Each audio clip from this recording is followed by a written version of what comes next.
16 বছর আমরা রক্ত দিয়েছি। আল্লামা মুফতি আমিন রাহিমাহুল্লাহ থেকে জুনায়েদ বাবুনগরী পর্যন্ত হাজারো আলেম জেল খেটেছে, রক্ত দিয়েছে, ঘর বাড়ি ছাড়া হয়েছে, প্রতিষ্ঠান হয়েছে। 5ই আগস্টেও কমপক্ষে 92 জন মাদ্রাসার শিক্ষার্থী রক্ত দিয়েছে। এরপরে ফেসিবাদীরা দেশ ছাড়তে বাধ্য হয়েছে। এখন দেশের পাহারাদারি করা লাগবে। আমরা রাষ্ট্রকে পুনর্গঠন করব, আমরা রাষ্ট্রকে মেরামত করব। আল্লাহর কসম, ফেসিবাদী ফ্যাসিস্টের দোসরেরা যেখান থেকে ষড়যন্ত্র করবে তাদেরকে দাঁত ভাঙা জবাব দেওয়া হবে। কোনো বিষয় নিয়ে লম্বা আলোচনা আমি করব না, সামান্য কয়েকটা বিষয় সম্পর্কে তাকরার করা, মুযাকারা করা। যেহেতু এখানে উপস্থিত অধিকাংশই উলামায়ে কেরাম এবং মাদ্রাসার ছাত্র, তবে আমি আসার সময় রাস্তায় প্রচুর এলাকার লোকজনও দেখেছি। আমি জানি না ওনারা পড়ে এসছেন কি না, তবে ছোট্ট একটা অনুরোধ থাকবে। মাওলানা হাফিজুর রহমান সিদ্দিকও চলে এসছেন। প্রথম দিনের মাহফিল কমপক্ষে রাত 1টা পর্যন্ত চলবে ইনশাআল্লাহ। যারা দাঁড়িয়ে আছি, যদ্দূর জায়গা আছে বসার, বসে যেতে হবে। আলেম ওলামা, তালিবুল ইলম, এলাকার যুব সমাজ, সকলের কাছে আমার অনুরোধ, যদ্দূর সুযোগ আছে বসে যেতে হবে। গেটে কোনো জটলা আমি দেখতে চাই না। মাহফিলের আদবের খেলাফ এটা। রাস্তাঘাটে, দোকানপাটে যারা ঘোরাফেরা করতেছেন তাদের কাছেও বিনীত অনুরোধ, একেবারে ঘোড়ার মতো দৌড়ে চলে আসেন। শয়তানের কাছে পরাজিত হয়ে যাবেন না। মাহফিলে যেই পরিমাণ উপস্থিতি, তার চাইতে বেশি লোকজন ওই রাস্তায় ঘোরাফেরা করতেছে। কেন রাস্তায় ঘোরাফেরা করতেছে? ওদেরকে শয়তান ধরেছে। শয়তানের বড় তদবির এবং চেষ্টা চলতে থাকে কি করে লোকদেরকে মাহফিলে বসা থেকে দূরে রাখতে পারবে। আমি অনুরোধ করব, এটা একটা ঐতিহ্যবাহী দ্বীনি শিক্ষা প্রতিষ্ঠান। এখানে বিলকুল বয়ানের জন্য আসি না। এখানে আসার পেছনে এই প্রতিষ্ঠানের সঙ্গে জড়িত আকাবির আসলাফদের মোহাব্বত কাজ করে। এখানে আসার পেছনে মাদ্রাসার বর্তমান পরিচালক মোহতেম সাহেব যিনি, তার সঙ্গে সম্পর্কটা কাজ করে। এখানে আসার পেছনে এখানকার ছাত্রদের সঙ্গে যে মোহাব্বত আছে সেটাও ভেতরে কাজ করে। ছাত্রদের মোহাব্বত করি, প্রতিষ্ঠানকে মোহাব্বত করি, পরিচালককে মোহাব্বত করি। এই প্রতিষ্ঠানের সঙ্গে জড়িত আকাবের আসলাফ যারা দুনিয়া থেকে বিদায় নিয়ে গেছেন তাদেরকে মোহাব্বত করি। মূলত এখানে আসা এটা মোহাব্বতের একটা বহিঃপ্রকাশ। এই মাহফিলে আপনারা যারা এসছেন তারাও যে খুব একটা ওয়াজ শুনতে এসছেন এমনও না, এসছেন একটা ঐতিহ্যবাহী দ্বীনি শিক্ষা প্রতিষ্ঠান। এই জন্য যতক্ষণ প্রোগ্রাম চলে আদবের সঙ্গে বসা উচিত। আমি আবারও অনুরোধ করতেছি, গেইটে কোনো জটলা থাকতে পারবে না। আমি মাদ্রাসার ছাত্র জিম্মাদারদের বলি, এবারও আমার মনে হয়েছে মজবুত একটা স্বেচ্ছাসেবক বাহিনী দরকার। ওয়াজ শুনবেন আসেন, শুনবেন না চলে যান। কথা ঠিক না বেঠিক? জটলা পাকিয়ে ডিস্টার্ব করা যাবে না। আমি আবারও বলছি, গেইটে যারা দাঁড়িয়ে আছে ওয়াজ শুনবেন, ভেতরে আসেন, না শুনলে রাস্তা মাপেন।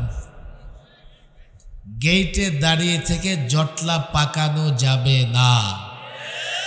এটা মাহফিলের আদবের খেলাপ। কয়েকটা বিষয় নিয়ে কথা বলে আমি চলে যাব, লম্বা বক্তৃতা করব না। আমারও বয়ান ছিল অনেক আগেই, আগে থেকে গাড়ির টিকিটও করা আছে, চলে যেতে হবে, থাকা যাবে না। কি কি বিষয়ে কথা বলা দরকার? 1 নম্বর একটা বিষয় যেটা অত্যন্ত গুরুত্বপূর্ণ, সেটা হচ্ছে অন্তর্বর্তীকালীন সরকার সংবিধান সংস্কার কমিশন গঠন করেছে। একজন শিক্ষক, প্রফেসর, অত্যন্ত ভালো একজন মানুষ, গুণীজন, বুদ্ধিজীবী আলী রিয়াজ সাহেবের নেতৃত্বে সংবিধান সংস্কার কমিশন গঠন করেছে, যাতে সংস্কার প্রস্তাবনা সরকারের কাছে পেশ করতে পারে। ইতিমধ্যে তারা কাজ করেছেন, অফিস গুছিয়ে ফেলেছেন। এখন স্টেক হোল্ডার এই রাষ্ট্রের অংশীজনদের সঙ্গে যোগাযোগ করছেন। রাষ্ট্রের অংশীজনদের মধ্যে ওলামায়ে কেরাম আছেন, বুদ্ধিজীবী আছেন, শিক্ষক আছেন, অ্যাডভোকেট, ব্যারিস্টার, নানা ধরনের লোকজন আছেন, আমাদের সঙ্গেও যোগাযোগ করেছে। সংবিধান সংস্কারের যে প্রস্তাবনা তৈরি হচ্ছে, ওনারা এই কমিশন প্রস্তাবনা তৈরি করে অন্তর্বর্তীকালীন সরকারকে দেবে। এরপরে অন্তর্বর্তীকালীন সরকার আবার রাজনৈতিক দলগুলোর সঙ্গে পরামর্শ করে হয়তোবা নতুন একটা সংবিধান, সংশোধিত একটা সংবিধান, সংস্কারকৃত একটা সংবিধান আমাদের সামনে আসবে। মাদ্রাসার ছাত্র ওলামায়ে কেরাম সকলেরই জানা, এর আগে বাংলাদেশের সংবিধান যতবার সংশোধন হয়েছে, নানা সংশোধনীতে আমাদের কিছু আপত্তিও ছিল, আবার কিছু প্রস্তাবনাও ছিল। সর্বশেষ যখন এই সংবিধান থেকে আল্লাহর উপর আস্থা বিশ্বাস এই কথাটা বাদ দেওয়া হয়, আল্লামা মুফতি আমিন রহিমাহুল্লাহ এক বক্তৃতায় বলেছিলেন, এই সংবিধান ডাস্টবিনে নিক্ষেপ করা হবে। যেই সংবিধানে আল্লাহর উপর আস্থা বিশ্বাস থাকবে না, সেই সংবিধান মুসলমানদের কাছে কোনো মূল্য রাখে না। এই প্রজন্মের ছেলেরা হয়তো জানে না, তখন এখন যিনি শ্বশুর বাড়িতে আছেন, লোকেরা বলছে পালিয়েছে, পালিয়ে গেছেটা কই? আগে থেকেই তো বলেছে স্বামী স্ত্রীর সম্পর্ক,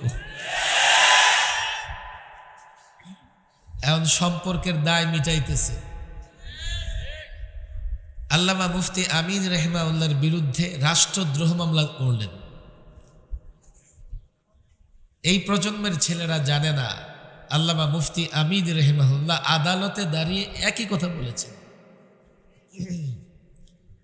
আমাদের উপরে একটু চাপ আসলেই তো কথাবার্তার মোড় ঘুরে যায়, একেবারে 360 ডিগ্রি অ্যাঙ্গেল থেকে ইউটার্ন নিয়ে নেই। ছিলাম এদিকে ওদিকে দৌড় দেই ভয়ে। কার আদালতে রাষ্ট্রদ্রোহ মামলা হয়েছে? ওই বিচারপতি যাকে কয়দিন আগে জঙ্গলে কলা পাতার উপরে পাওয়া গেছে। ওরে লোকেরা বলে কালো মানিক। আল্লাহ মাফ করুন, হযরতে বেলাল রাদিয়াল্লাহু তাআলা আনহু কালো ছিলেন, কিন্তু ভেতরটা ঈমানের নূরে আলোকিত ছিল। আর ওর চেহারাটাও কালো, ভিতরটাও কালো হয়েছে। তার আদালতে আল্লামা মুফতি আমিন রাহিমাহুল্লাহ দাঁড়িয়ে বললেন, যে সংবিধান থেকে আল্লাহর উপর আস্থা বিশ্বাস বাদ দিবে, সেই সংবিধান তো আমার সংবিধান হতে পারে না। এখন একটা সময় এসছে আমরা সেই কথাই বলবো যে আল্লাহর উপর আস্থা বিশ্বাস এটা সংবিধানে ফিরিয়ে আনতে হবে।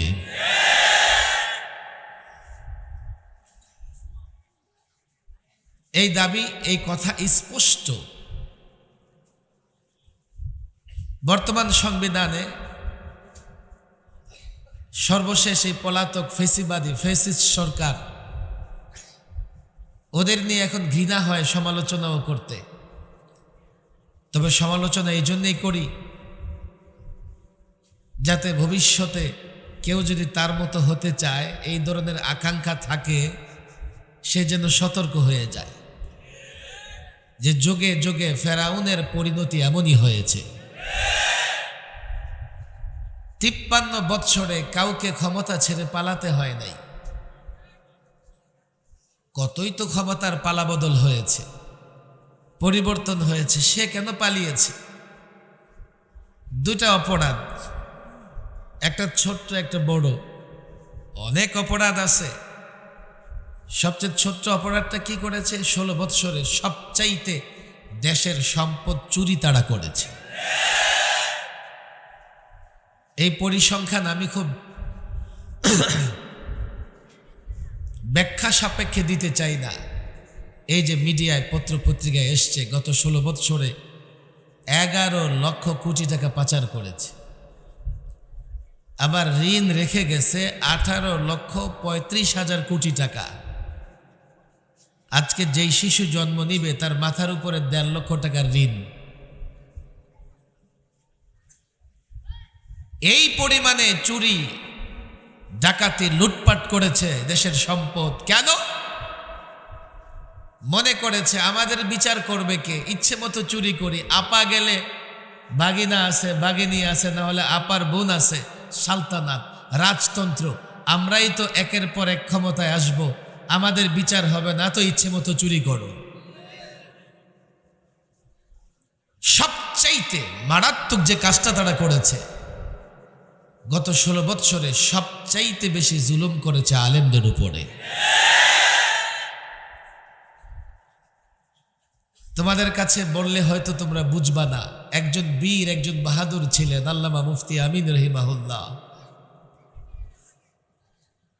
আকাবির আসলাফদের নমুনা। জীবনের সর্বশেষ 21টা মাস তিনি গৃহবন্দী ছিলেন। যেদিন তার ইন্তেকাল হয় সেদিনও তাকে ঘর থেকে বের করা যায় না, পুলিশের লোকেরা বাধা দিতেছে, কই নিয়ে যান। অথচ আল্লামা মুফতি আমিন রহিমাহুল্লাহ তখন অজ্ঞান হয়ে গেছে, দ্রুত হাসপাতালে নিতে হবে। 21টা মাস গৃহবন্দী রেখে তিলে তিলে তাকে মৃত্যুর দুয়ারে ঠেলে দেওয়া হয়েছে। আল্লামা মুফতি আমিন রহিমাহুল্লাহর অপরাধ কি ছিল? তখন কোরআন বিরোধী নারী নীতিমালা সরকার মন্ত্রিসভায় পাশ করেছিল। আমরা সরকারি লোকদেরকে চোখে আঙ্গুল দিয়ে দেখিয়ে দিয়েছি যে তোমাদের নারী নীতিমালায় কমপক্ষে 29টা ধারা এমন আছে যা সরাসরি কোরআনের সঙ্গে সাংঘর্ষিক। ওরা মুসলমান, কিন্তু কোরআনের সঙ্গে সাংঘর্ষিক আমরা ধরিয়ে দেবার পরেও তারা মানে নাই। আল্লামা মুফতি আমিন রহিমাহুল্লাহ তখন একটা শিক্ষা নীতিমালা করা হয়েছিল, সেই শিক্ষা নীতিমালাও ছিল ইসলামের বিরুদ্ধে। আমরা নানাভাবে বুঝাবার চেষ্টা করেছি, এগুলোই ছিল অপরাধ। আল্লামা মুফতি আমিন রহিমাহুল্লাহকে গৃহবন্দী করা হয়েছে। 13তে হেফাজতে ইসলাম মাঠে নেমেছে। আমি নিজে একাধিক টকশোতে সরকারি লোকজনকে বুঝাবার চেষ্টা করেছি যে আমাদের দাবিগুলো দেখো, আমরা কি দাবি করতেছি। 13 দফার যে আন্দোলন ছিল হেফাজতের ডাকে, প্রত্যেকটা দাবির ব্যাখ্যা আমি উপস্থাপন করেছি। দেখো, এটা জাতির কল্যাণে, এটা দেশের কল্যাণে, এটা ঈমানের কল্যাণে, এটা ইসলামের কল্যাণে। তারা কি করলো?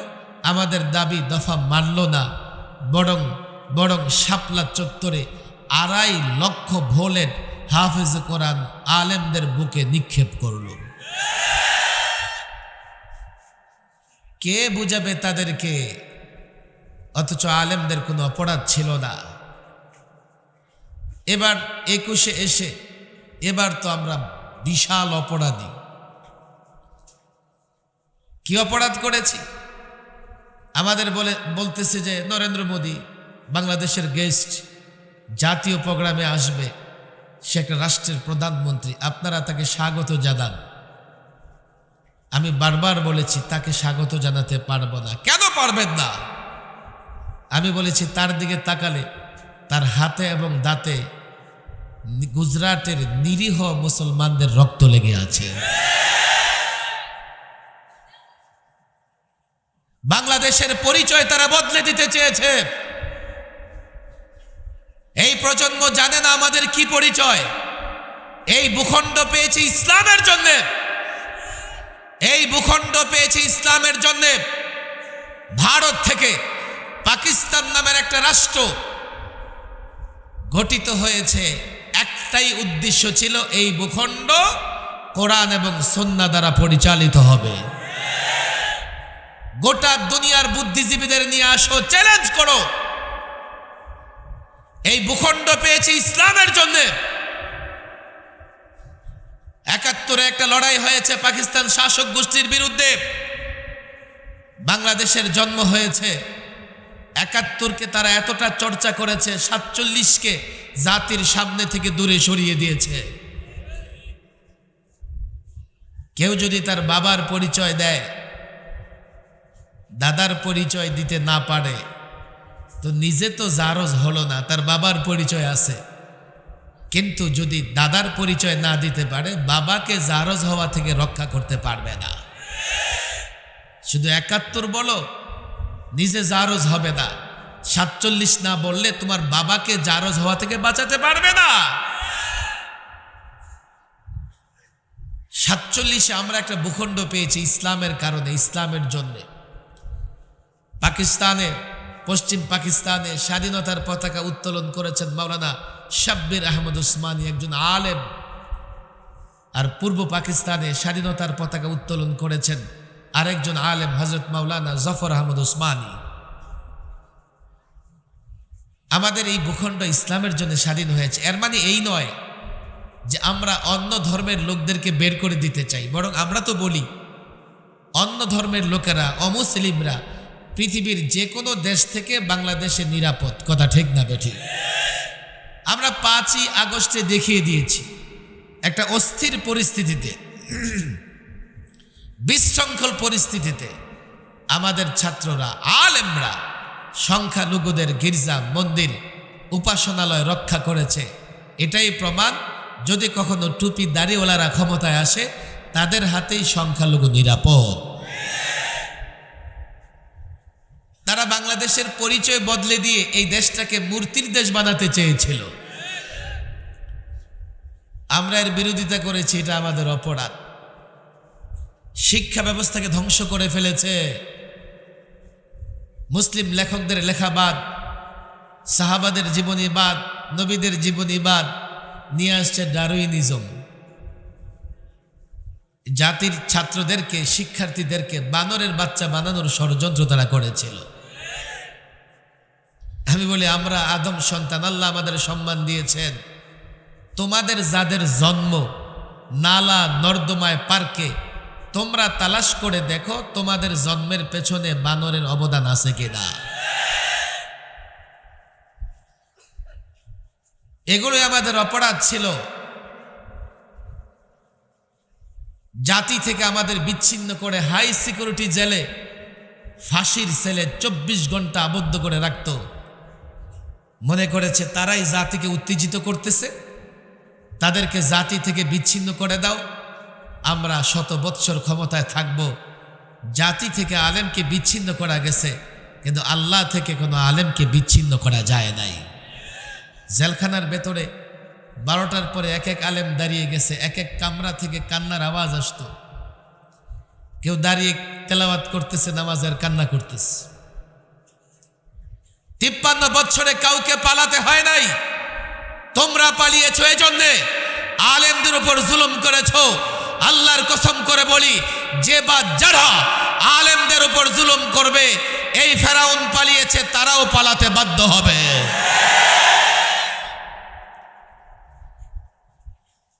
কথা একেবারে পরিষ্কার। আলেমরা কি বলে বুঝবার চেষ্টা করো। ঢাকায় বলেছি আমি, আমার প্রথম কথা ছিল এটাই, সংবিধান সংস্কার করেন আপনারা, আমরা সহযোগিতা করব। কিন্তু আল্লাহর উপর আস্থা, বিশ্বাস যা এই সংবিধানে দীর্ঘদিন ছিল, সেটা ফিরিয়ে আনতে হবে। আগে সংবিধানে ছিল বিসমিল্লাহির রহমানির রহিম। এই পলাতক ফেসিবাদীরা বিসমিল্লাহ বাদ দিয়ে বাংলা অনুবাদ করেছে। বলে তো বিসমিল্লাহ আসে তো বাংলায় অনুবাদ, তো তোদের নাম যদি বাংলায় অনুবাদ করে দেয় কি হবে একবার চিন্তা করছিস? কেউ হবে কি কমলা সুন্দরী, আর কেউ হবে এই সুন্দরী ওই সুন্দরী। সংবিধানে নিয়ে এসছে সেকুলারিজম, ধর্ম নিরপেক্ষতা মতবাদ। এটা একটা আলাদা ধর্ম, এটা একটা আলাদা ধর্ম। বলে যে আমরা তো সংবিধানে ইসলাম রেখেছি। ও, একদিকে ইসলাম আবার আরেকদিকে সেকুলারিজম, দুইটাই রাখছো তোমরা জনগণকে ধোঁকা দেবার জন্য। আমাদের স্পষ্ট স্পষ্ট স্পষ্ট দাবি থাকবে, সেকুলারিজম নয়। বাংলাদেশ এই ভূখণ্ড ইসলামের জন্য পেয়েছি, বাংলাদেশের সংবিধানে ইসলাম ছাড়া অন্য কিছু থাকতে পারবে না। আরেকটা দাবি সবার পক্ষ থেকে আমি জানাবো, সব রাজনৈতিক দলের পক্ষ থেকে। সেই দাবিটা কি হবে? সবাই যখন নির্বাচনী ইশতেহার ঘোষণা করে একটা কথা বলে, কি জানেন? কোরআন সুন্নাহ বিরোধী কিছু করা হবে না। তাহলে এই কথার মধ্যে সব দল এক, যেই কথার মধ্যে সব দল এক থাকবে, এই সংবিধানের শেষে এই কথাটা লেখা থাকবে যে কোরআন সুন্নাহ বিরোধী কোনো কিছু গ্রহণযোগ্য হবে না। রাষ্ট্রের পাহারাদারি করা লাগবে। ছাত্রদের বলে যাই, আমরা এই পরিবর্তনের পেছনে আমরা রক্ত দিয়েছি। শুধু এই পরিবর্তনের পেছনে নয়, 16 বছর আমরা রক্ত দিয়েছি। আল্লামা মুফতি আমিন রাহিমাহুল্লাহ থেকে জুনায়েদ বাবুনগরী পর্যন্ত হাজারো আলেম জেল খেটেছে, রক্ত দিয়েছে, ঘর বাড়ি ছাড়া হয়েছে, প্রতিষ্ঠান হয়েছে। 5ই আগস্টেও কমপক্ষে 92 জন মাদ্রাসার শিক্ষার্থী রক্ত দিয়েছে। এরপরে ফেসিবাদীরা দেশ ছাড়তে বাধ্য হয়েছে। এখন দেশের পাহারাদারি করা লাগবে। আমরা রাষ্ট্রকে পুনর্গঠন করব, আমরা রাষ্ট্রকে মেরামত করব। আল্লাহর কসম, ফেসিবাদী ফ্যাসিস্টের দোসরেরা যেখান থেকে ষড়যন্ত্র করবে তাদেরকে দাঁত ভাঙা জবাব দেওয়া হবে।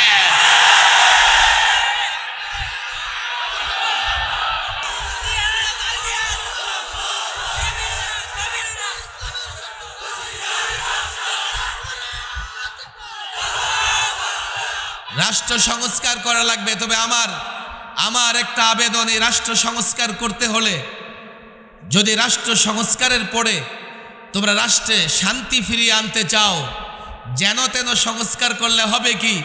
আগে অনেক পরিবর্তন হয়েছে, রাষ্ট্র যাবে এক চোর থেকে আরেক চোরের হাতে। রাষ্ট্র সংস্কারের জন্য আমি ছাত্র সমাজের কাছে আবেদন জানাই। এবার একটা পরিবর্তন হয়েছে, এবার একটা সংস্কার হবে, মেরামত হবে। তবে এটা চূড়ান্ত সংস্কার, মেরামত নয়। এই পরিবর্তন প্রাথমিক পরিবর্তন। আমরা পরিবর্তন চেয়েছি, আমরা রক্ত দিয়েছি, আমরা সংগ্রাম করেছি। আরেকটা পরিবর্তনের আহ্বান জানাই।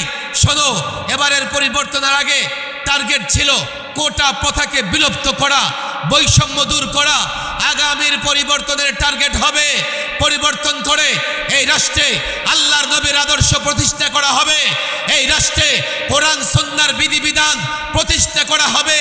এই টার্গেটে যদি জাতির যুবক, জাতির মুসল্লি, জাতির প্রত্যেকটা সন্তানকে ইসলাম বুঝাতে পারো, কোরআন বুঝাতে পারো, আল্লাহর নবীর আদর্শ বুঝাতে পারো, বুঝিয়ে শুনিয়ে তাদেরকে পরিবর্তনের আন্দোলনে এক করতে পারো, আল্লাহর কসম ওই পরিবর্তনের জন্য রক্ত দিতে হবে না। বিনা রক্তপাতে পরিবর্তন হবে। ওই পরিবর্তনের পরে রাষ্ট্র যখন সংস্কার হবে, কারা সংস্কারের দায়িত্ব পাবে?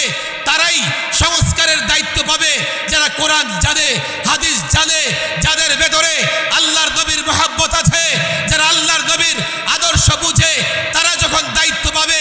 ছাত্র সমাজ ও দেশের যুবকেরা শোনো, তারা যখন দায়িত্ব পাবে আর তারা যখন রাষ্ট্র মেরামত করবে, এই রাষ্ট্র চোরের হাত থেকে আরেক চোরের হাতে যাবে না।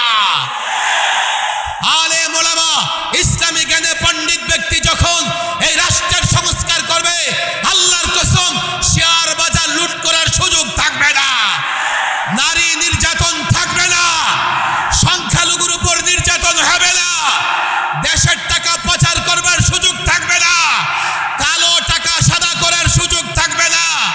পরিষ্কার আহ্বান জানাই, আরেকটা পরিবর্তনের পরে আরেকটা সংস্কার। আল্লাহর কসম ওই সংস্কারের জন্য কারা বুকের তাজা রক্ত দিতে প্রস্তুত আছে আমি দেখতে চাই।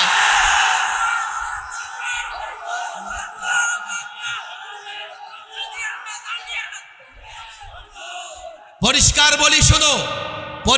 বলি শোনো, কোনো ভয় ভীতি নয়। পরিষ্কার বলে দাও, আমরা অনেক দেখেছি, আমরা ইসলামের কথা বললে বলে জঙ্গি, আর তাদের তাবেদারি করলে বলে সঙ্গী। মেশিন তৈরি করেছে রাজাকারের, যে তাদের মতো ফেসিবাদকে সমর্থন না করবে তাকে রাজাকার বলেছে, তাদেরকে সমর্থন করে তাকে বন্ধু হিসেবে গ্রহণ করেছে। আবার মাদ্রাসার ছাত্রকে জঙ্গি বলেছে, সন্ত্রাসী বলেছে, উগ্রবাদী বলেছে, নানাভাবে ধর্মান্ধ বলেছে। আল্লাহর কসম করে বলি, আমরা উগ্রবাদী নই, আমরা সন্ত্রাসী নই, আমরা জঙ্গি নই, আমরা শান্তিকামী জনতা। আমরা শান্তিকামী জনতাকে ভালোবাসি, তাদের সঙ্গে সম্পর্ক রাখি। তবে হ্যাঁ, দেশের প্রয়োজনে, ইসলামের প্রয়োজনে বুকের তাজা রক্ত দিতে দ্বিধা করব না ইনশাআল্লাহ। আমাদেরকে জঙ্গিবাদ সন্ত্রাসবাদ মনে করবার কোনো কারণ নাই।